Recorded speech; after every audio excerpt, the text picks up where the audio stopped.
सबसे लंबे और दुबले आदमियों में सरजू भैया की गिनती हो सकती। रंग सांवला, बगुले सी बड़ी बड़ी, आप उसकी पसलियों की हड्डियां गिन लीजिए। गंगूबाई, बच्चा बीमार है, वैद्य को बुलाने कौन जाएगा, किसे भेजे, सरजू भैया को।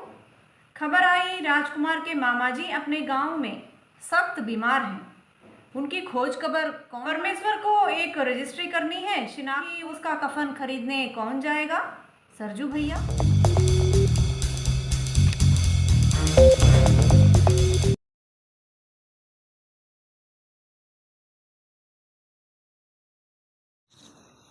सरयू भैया मूलतः एक रेखाचित्र है।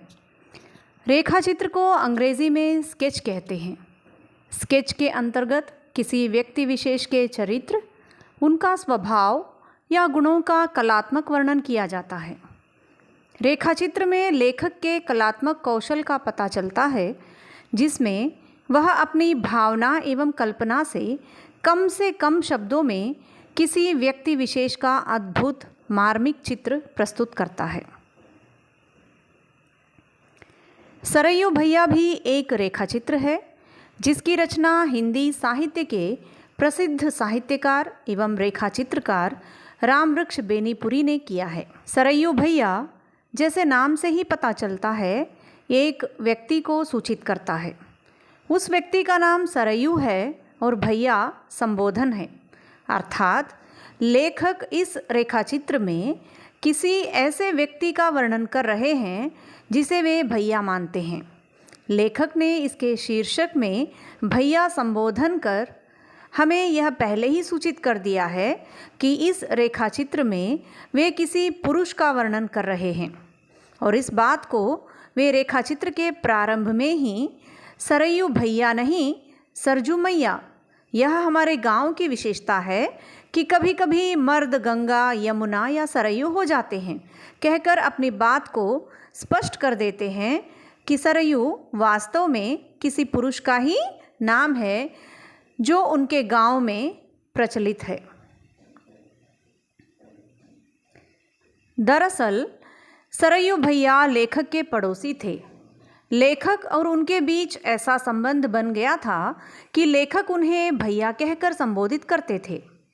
अर्थात गांव में यह प्रथा मौजूद थी कि अपने आस पड़ोस के लोगों को चाचा, चाची, मामा, काका, मौसी कहकर संबोधित किया जाता था।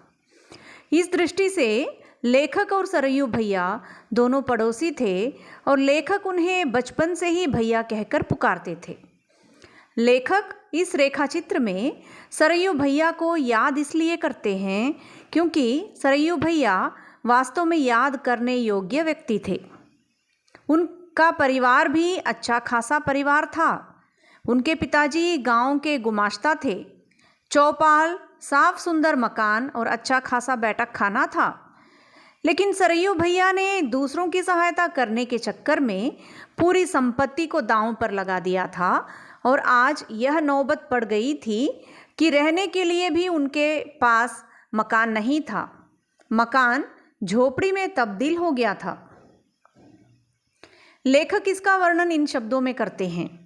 एक तरफ 2 खपड़ेल मकान, एक तरफ मिट्टी की दीवार पर फूस के छप्पर, एक तरफ टट्टी के 2 झोपड़े, एक तरफ मकान नहीं, सिर्फ टट्टी खड़ा कर छोटा सा आंगन निकला हुआ।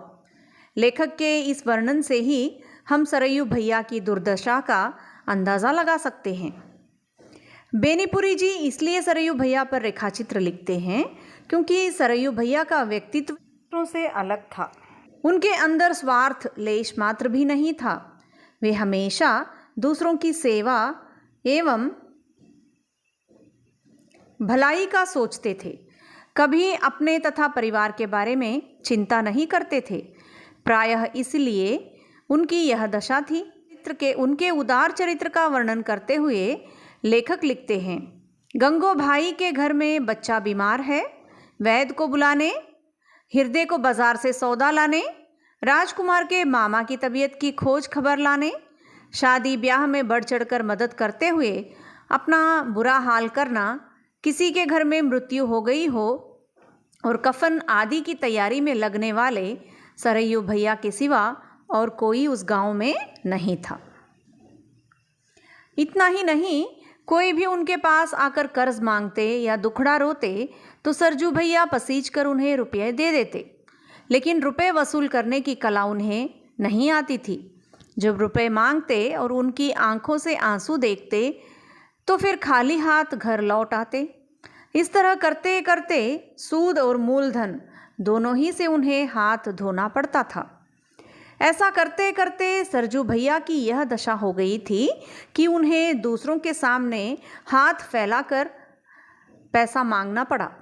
जो आदमी उनसे कर्ज लेता था आज वह भी धन्ना सेठ बन गया था। लेकिन सरयू भैया थे कि खेतीबाड़ी, धन दौलत सभी कुछ भलाई के नाम पर लुटाकर चीतड़ों में रहने के लिए मजबूर हो गए थे। रेखाचित्र के प्रारंभ में ही लेखक ने सरयू भैया का इस प्रकार वर्णन किया है। गांव के सबसे लंबे और दुबले आदमियों में सरजू भैया की गिनती हो सकती है।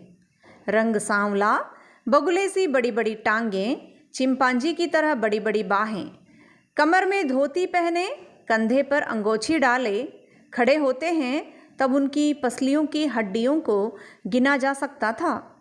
नाक खड़ी और लंबी, भवें सघन, बड़ी बड़ी आंखें कोटरों में धसी, गाल चिपके, अंग अंग की शिराएं उभड़ी। कभी कभी मालूम होता मानो ये नसें नहीं, उनके शरीर को किसी ने पतली डोरों से पकड़ रखा है। लेखक कहते हैं कि उनकी इस दुर्दशा स्वयं उनके और गांव वालों के ही कारण हुई है, जो स्वार्थी बनकर उनसे रुपए लूटते रहे और फिर उनका खुद मजाक उड़ाकर उन्हें परेशान भी करते थे। एक व्यक्ति के सिधुआपन से ठगे जाने की कहानी को लेखक ने इस रेखाचित्र में प्रस्तुत किया है। एक बार स्वयं लेखक को रुपयों की ज़रूरत थी। उस समय सरयू भैया के पास रुपए थे और उन्होंने लेखक की सहायता की थी, किंतु लेखक ने उन रुपयों को नहीं लौटाया क्योंकि उन्हें लगा था कि अपने ही तो भैया हैं, जब उन्हें ज़रूरत पड़ेगी तो मांग लेंगे, तब दे दूंगा। लेकिन सरयू भैया तो मांगने में उस्ताद नहीं थे। जब उन्हें रुपयों की ज़रूरत पड़ी तो उन्होंने एक सूदखोर महाजन से कर्ज मांगा। यह वही आदमी था जो पहले सरयू भैया से कर्ज मांगता फिरता था। आज वह सेठ बन गया था। आज वही आदमी सरयू भैया को कर्ज देने के लिए तैयार तो था, लेकिन उसे सबूत की ज़रूरत थी। यह बात सुनकर लेखक अचंभित हो जाते हैं कि कोई व्यक्ति इतना भोला भाला और सीधा साधा आखिर कैसे हो सकता है। उनकी 5 बेटियां हुई। बेटे की आस लिए पत्नी गुजर गई थी। ऐसे में लेखक के परिवार वाले सरयू भैया के बारे में सोचकर परेशान होते थे कि बेटियां कल ससुराल चली जाएंगी तो सरयू भैया का क्या होगा, कौन उन्हें देखेगा।